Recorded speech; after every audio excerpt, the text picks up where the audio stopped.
Lesson 53. Let's speak in English with Toto. Listen, write, read, and repeat. Short story. Visiting the doctor.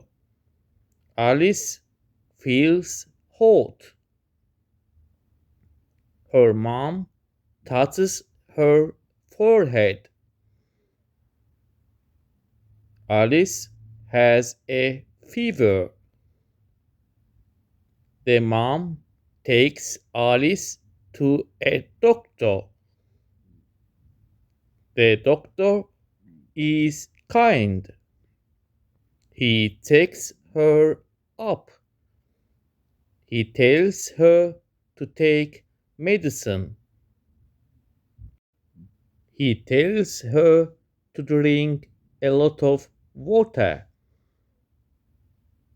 Alice goes home with her mom.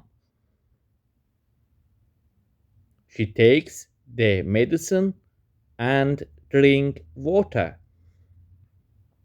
She does this for 3 days.